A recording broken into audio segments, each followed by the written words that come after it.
예수님께서 우리의 죄와 저주를 해결하셨어요. 이는 그리스도 예수 안에 있는 생명의 성령의 법이 죄와 죽음의 법에서 여러분을 해방했기 때문입니다. 로마서 8장 2절 말씀.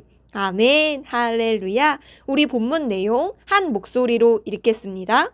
예수님께서 우리의 죄를 모두 해결하심으로 우리는 죄로부터 해방되었어요.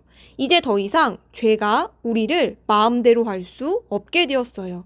2월 8일자 말씀에서 구약시대의 사람들은 죄의 본성을 가지고 있었기 때문에 죄를 지을 수밖에 없었다고 한 것 기억나나요? 누구나 죄에 대한 값은 치러야 하기 때문에 하나님께서는 사람들이 고통 가운데 빠지는 것을 안타까워하셔서 법을 주셨지요. 그 법은 이건 하면 안 돼, 저건 하면 안 돼 라고 사람들의 행동을 고치기 위한 것이었어요. 죄의 행동을 하지 못하게 하려는 것이었지요. 하지만 강아지가 야옹 하고 울 수 없듯이 죄인은 죄를 짓지 않을 능력이 없어요. 그래서 하나님께서는 예수님을 통해 아예 그 죄의 본성 자체를 없애버리셨어요.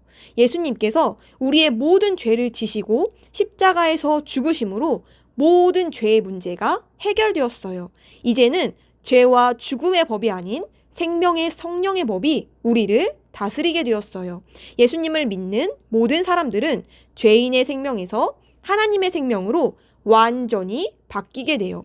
이제는 죄를 짓지 않을 수 있는 능력이 우리에게 생기는 것이에요. 그렇기 때문에 우리는 죄로부터 자유하다는 거예요. 이제 죄인의 기준은 그 사람이 죄를 지었냐, 안 지었냐가 아니에요. 그 사람 안에 하나님의 생명이 있다면 더 이상 죄인이 아닌 것이지요. 예수님 안에서 새로 태어난 우리는 이제 의인이에요. 더 이상 죄인이 아니고 의인이에요.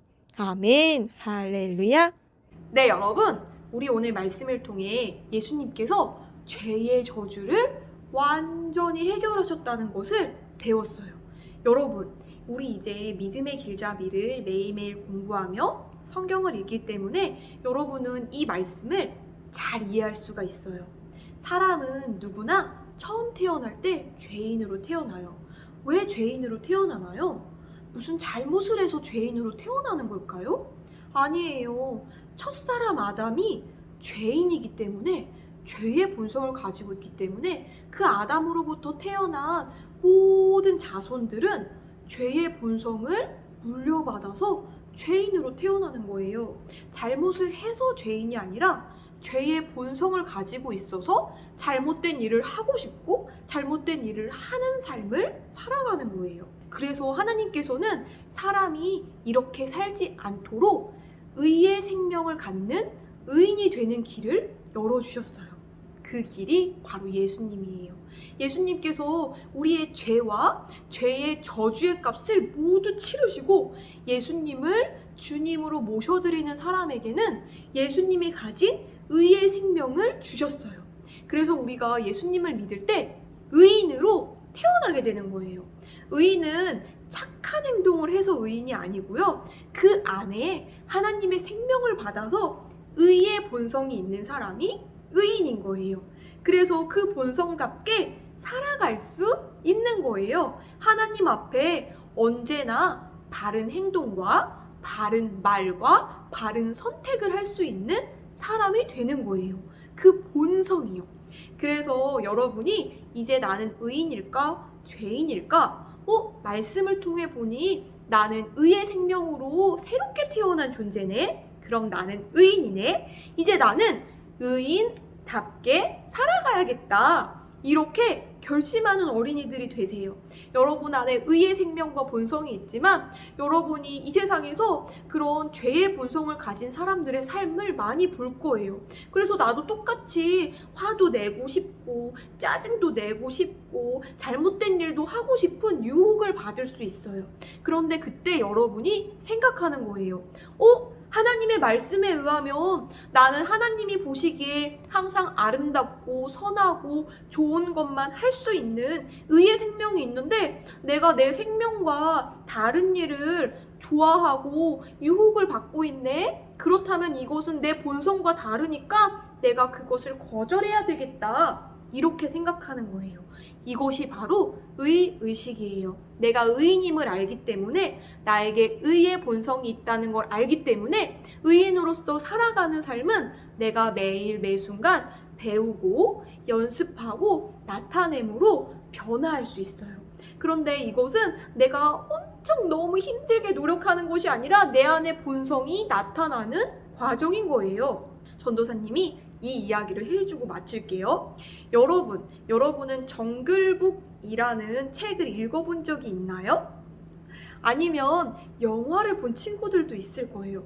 그 영화의 내용은 이래요. 어떤 아기가 정글에 홀로 남겨진 거예요. 그래서 늑대들이 그 아이를 데려다가 키웠어요. 그 아이는 사람이었지만 그 엄마도 아빠도 늑대로 알고 컸어요. 그래서 늑대처럼 다니고요. 늑대처럼 이렇게 정글에서 살아갔어요. 그래서 그 아이는 모습은 사람이지만 사는 것은 꼭 늑대처럼 살아가는 거예요. 그런데 마지막에 보면 그 아이가 이제 다른 사람들을 만나게 돼요. 그랬더니 사람들은 전혀 다른 모습으로 살아가고 있고 자신이 늑대가 아니라 사람이라는 사실을 알게 되었어요. 그래서 이제 자신을 키워준 그런 늑대의 가족들하고는 인사를 하고 사람의 마을로 가서 사람답게 살기 시작했어요. 네 발로 기어다니는 것이 아니라 두 발로 걷고, 또 늑대처럼 소리를 내는 게 아니라 사람처럼 말을 하기 시작했어요. 그리고 그렇게 할 수 있었어요. 우리가 이 모습을 보면 그 사람의 본성답게 살아가는 것은 그 사람이 정말 어떻게 훈련하고 변화되느냐에 달려있구나 라는 것을 알 수 있어요. 우리는 죄인이 아니에요. 죄의 본성을 가지고 있지 않았어요. 의의 본성을 가지고 있어요. 그럼 어떻게 살아가야 할까요? 의의 본성에 맞게 하나님의 말씀대로 살아가야 하는 거예요. 그럼 의의 본성에 맞는 의인의 모습이 더 많이 나타날 거예요. 여러분이 의인이라는 것을 잘 기억하세요. 우리는 죄와 저주의 삶을 살 필요가 없어요. 그 모든 것을 예수님께서 끝내셨어요.